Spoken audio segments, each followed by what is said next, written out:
Thank you so much for your time. سوال من این هست که میخوایم پرسان بکنم در ارتباط به حملاتی که فعلا طالبان در ولسوالی‌های افغانستان انجام میتن و کارهایی که اینا انجام میتن وارد خانه‌های افغان میشن. آیا از نظر شما این گروه کارهایشان چگونه است؟ غیر انسانی هست یا گروه تروریستی هستند طالبان؟ آیا اینا شما میپذیرین؟ و دیگه ای که در این اواخر آیا اجساد پاکستانی را شما کشور پاکستان دریافت کردن از افغانستان تسلیم شده باشند؟ نظرتان در این ارتباط چی هست؟ و با چنین شرایط نتیجه روند صلح در افغانستان شما چگونه میبینین من حیث یک کشور خیلی نزدیک بر افغانستان؟ تشکر. First, what the Taliban are doing or not doing has nothing to do with us. You know, you have to speak to Taliban about what they're doing. We are not responsible. Neither are we some spokespersons for Taliban. But you have two choices. 20 years, a military solution has been attempted to bring peace to Afghanistan, and that's failed.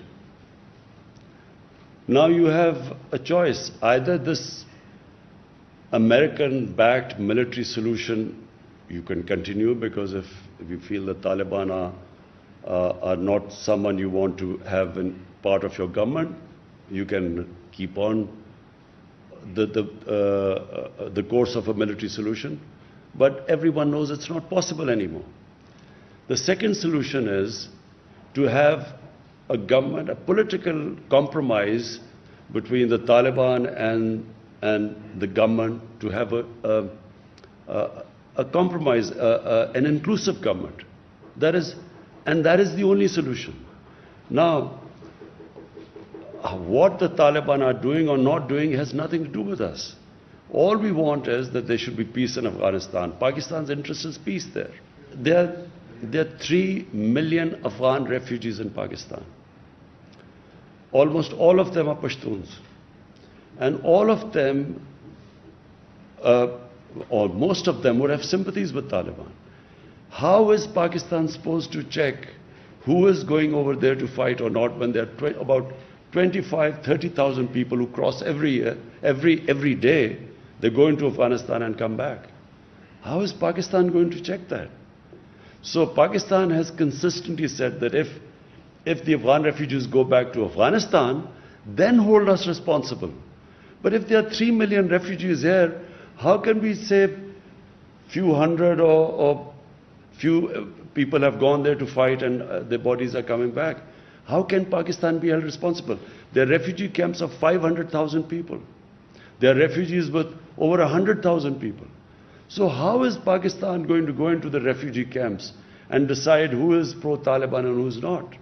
So it's not possible unless, and let me just say the other thing, that until recently there was no border between Pakistan and Afghanistan. The Durand line was just imaginary. There was no physical border. So to stop, to control the outflow and inflow into Pakistan, we have built this fence at a huge cost to Pakistan. We have completed 90% of the fence now. So for the first time you have a border fence. Before that there was no border anywhere. Durand line was no border. So we are trying our best, but it is not possible to hold Pakistan responsible when you have over 3 million refugees here. What interest could possibly Pakistan have in a civil war in Afghanistan? What interest would Pakistan have in backing someone to take over Afghanistan? What is clear is that no one party will be able to take over Afghanistan. So if Taliban try to take over Afghanistan, it will just be an ongoing civil war. In the past, Pakistan did have an interest. In the 90s, Pakistan had an interest. And why did Pakistan have interest? Because Pakistan had this policy of strategic depth. What was strategic depth? Pakistan was always wary of Indian influence in Afghanistan, and Pakistan did not want to have a situation where it was fighting on two fronts. So Eastern Front, India, and then Afghanistan also became pro-India. So in those days, Pakistan did try to have favorites. They backed favorites. Now, and especially my government, We believe that Afghanistan can never be controlled from outside. Afghanistan has a history. Throughout history, Afghans are the most independent people. So you can't control Afghanistan from outside. So our government's policy is, whoever the people of Afghanistan choose, Pakistan will have best relationship with them. So we have no favorites now. We do not have that old policy of the 90s of strategic depth anymore. زه دوه لاندې پوښتنې لرم. یو تاسو ولسمشر غني سره په ازبکستان کې لیدلی وو او وروسته د هغې د افغانستان او پاکستان اړیکې خرابه شوې. دغه لیدنو کې تاسو څه وویل؟ او بل د سلسله لیخیل په اسلام آباد کې برامته شوه. د هغې قضیې په اړه که معلومات ورکړئ چې دغه د چا لخوا اختطاف شوې وه، برامته شوې وه، ولې برامته شوې وه او د څه دلیل له مخې؟ ډېره مننه. First thing is that whatever I'm telling you, I told President Ghani. I told him that Pakistan, President Ghani felt that, we should try and stop the people going across. We told them that we can have a joint, we will have a joint inspection. You tell us where people are crossing, we will take action. We assured him about that. Because we know that all the fighting people, if half of Afghanistan is with Taliban, what would they be doing in Pakistan? They talked about families of Afghans, of Taliban in Pakistan.